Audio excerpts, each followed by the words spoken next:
नमस्कार दोस्तों, welcome back to my channel High Classes. दोस्तों आज मैं क्लास 10 सोशल साइंस का ज्योग्राफी का भूगोल का पेपर लिख करने वाला हूं। ठीक है, सब्जेक्टिव का, ठीक है, 2 मार्क्स का, 3 मार्क्स का और 5 मार्क्स का मोस्ट इंपॉर्टेंट वीवीआई क्वेश्चन, ठीक है, जो आपके बोर्ड एग्जाम में छपने वाला है।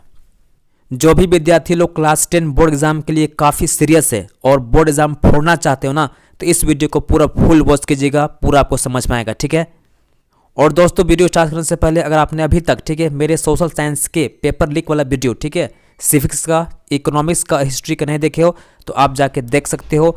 मैं इसका लिंक दे दूंगा आई बटन में, ठीक है, पूरा प्लेलिस्ट में जाकर देख सकते हो, ठीक ना। चलिए स्टार्ट करते हैं हम लोग चैप्टर 1 ज्योग्राफी का चैप्टर 1, जिसका नाम है रिसोर्स एंड डेवलपमेंट, ठीक है, संसाधन एवं विकास। उसका मोस्ट इंपॉर्टेंट वीवीआई क्वेश्चन छपने वाला बोर्ड एग्जाम में 2 मार्क्स का देखिएगा, आपका छपेगा। पहला क्वेश्चन देखिएगा, नवीकरणीय और अनवीकरणीय संसाधन क्या है, उदाहरण है। ठीक है, मोस्ट इंपॉर्टेंट वीवीआई क्वेश्चन, ठीक है, renewable resources and non renewable resources क्या है, इसके एग्जाम्पल दे, ठीक ना। सेकंड क्वेश्चन देखिएगा, जैव और अजैव संसाधन क्या है, उदाहरण दे। ठीक है, biotic and non biotic resources क्या होते हैं, इसका एग्जाम्पल आपको देना है, ठीक ना।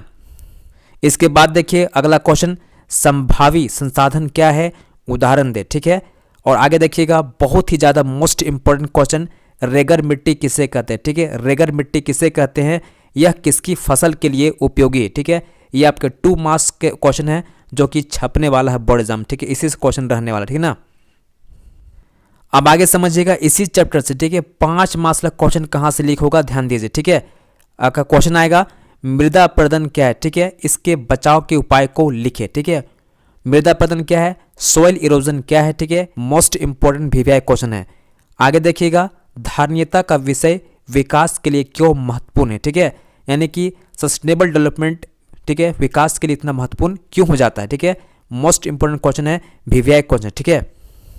अब आगे लिख करते हैं हम लोग चैप्टर 2 ज्योग्राफी का वन और वन्यजीव संसाधन, forest and wild life resources, ठीक है ना।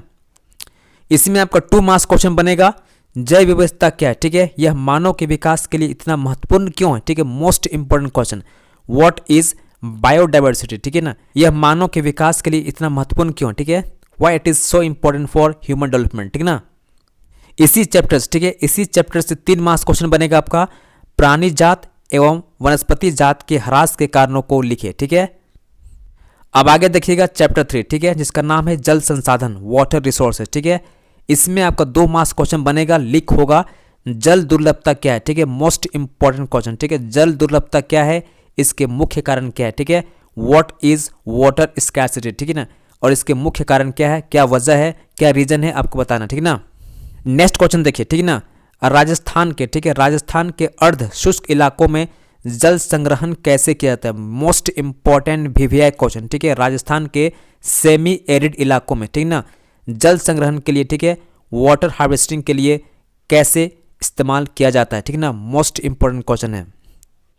आप इसी चैप्टर से देखिएगा 5 मार्क्स का टॉप लेवल क्वेश्चन, ठीक है, बहुत ही मोस्ट इंपॉर्टेंट है। ठीक है, बहुउद्देशीय परियोजना से होने वाले लाभ और हानि की व्याख्या करें, मल्टीपर्पज प्रोजेक्ट से होने वाले जो बेनिफिट होगा और जो लॉस होगा उसकी व्याख्या करना है आपको। ठीक है, अब आगे देखिएगा चैप्टर 4, ठीक है, जिसका नाम है कृषि एग्रीकल्चर। ठीक है, इसमें आपका 2 मार्क्स क्वेश्चन बनेगा, वैश्वीकरण का कृषि पर क्या प्रभाव पड़ा। ठीक है, most VVI question. Second question देखिए, एक पेय फसल का नाम बताएं, इसके उगाने के लिए, ठीक है, अनुकूल परिस्थितियों का वर्णन करना, ठीक है ना। और आगे देखिएगा वाणिज्यिक कृषि क्या है, ठीक है, उदाहरण दे। कमर्शियल एग्रीकल्चर क्या होता है, आपको इसका एग्जाम्पल देना है, ठीक है ना।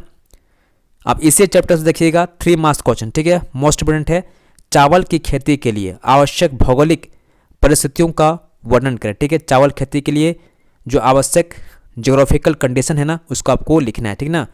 अब यहाँ पर देखिएगा चावल का भी, मकई का भी, ठीक है, और ज्वार बाजरा था ना, उसका देख लीजिएगा। ठीक है, मोस्ट इंपोर्टेंट है। आगे देखिएगा आजकल, ठीक है, कार्बनिक कृषि इतना प्रचलन में क्यों है। ठीक है, मोस्ट इंपोर्टेंट क्वेश्चन है, आजकल ऑर्गेनिक एग्रीकल्चर इतना ज़्यादा फेमस क्यों हो रहा है, ठीक है ना। अब आगे देखिएगा चैप्टर 5, ठीक है, जिसका नाम है खनिज तथा ऊर्जा संसाधन, मिनरल्स एंड एनर्जी रिसोर्सेज। ठीक है, इसमें आपका 2 मार्क्स का वीवीआई क्वेश्चन लीक होगा, ऊर्जा के गैर परंपरागत, ठीक है, ऊर्जा के गैर परंपरागत संसाधन क्या है, उदाहरण दे, ठीक है। अर्थात ऊर्जा के, एनर्जी के नॉन कन्वेंसिव, ठीक है, रिसोर्सेस क्या होते हैं, इसका आपको एग्जाम्पल देना है, ठीक ना। मोस्ट इंपॉर्टेंट क्वेश्चन है। आगे देखिएगा, भारत में सौर ऊर्जा, सोलर एनर्जी का जो भविष्य है उज्जवल क्यों है, ठीक है। ये भी आपका मोस्ट इंपॉर्टेंट क्वेश्चन है। आगे देखिएगा इसी चैप्टर, ठीक है, 3 मार्क्स क्वेश्चन कहाँ से लिख होगा, आग्नेय तथा कायांतरित चट्टान के में खनिजों का निर्माण कैसे होता है, ठीक है, यानी एग्नियस रॉक और मेटामॉर्फिक रॉक में मिनरल्स का फॉर्मेशन कैसे होता है, ठीक है ना। अगला सवाल देखिएगा, छोटा नागपुर क्षेत्र को, ठीक है, छोटा नागपुर क्षेत्र को जो झारखंड पड़ता है, ठीक है ना, खनिज का भंडार क्यों कहा जाता है, ठीक है ना, विवेक क्वेश्चन है। अब आगे हम लिख करते हैं चैप्टर 6, ठीक है, जिसका नाम है विनिर्माण उद्योग, मैन्युफैक्चरिंग इंडस्ट्री, ठीक है। इसमें आपका 3 मार्क्स क्वेश्चन बनेगा, टॉप लेवल क्वेश्चन है, ठीक है। आधारभूत उद्योग क्या है, ठीक है, फंडामेंटल इंडस्ट्रीज क्या है, उदाहरण देकर समझाएं, ठीक है ना। और इसी चैप्टर से, ठीक है, इसी चैप्टर से 5 मार्क्स क्वेश्चन आएगा आपका, उद्योग से प्रदूषण के किस प्रकार प्रभावित होता है, ठीक है, इसे कम करने के उपाय को लिखे, ठीक है। उद्योग से पॉल्यूशन किस प्रकार इफेक्ट हो रहा है और इसे कम करने के कौन कौन से उपाय हो सकते हैं, ठीक है, आपको लिखना है, ठीक है ना। मोस्ट इंपोर्टेंट क्वेश्चन है। अब आगे हम लिख करते हैं चैप्टर 7, ठीक है, राष्ट्रीय अर्थव्यवस्था की जीवन रेखाएं, लाइफलाइन ऑफ नेशनल इकोनॉमी, ठीक है। इसमें आपका 2 मार्क्स का मोस्ट इंपोर्टेंट क्वेश्चन बनने वाला है। सड़क परिवहन के 2 विशेषताएं लिखिए, ठीक है, रोड ट्रांसपोर्टेशन के 2 क्या प्रॉपर्टीज है, आपको लिखना है, ठीक है ना।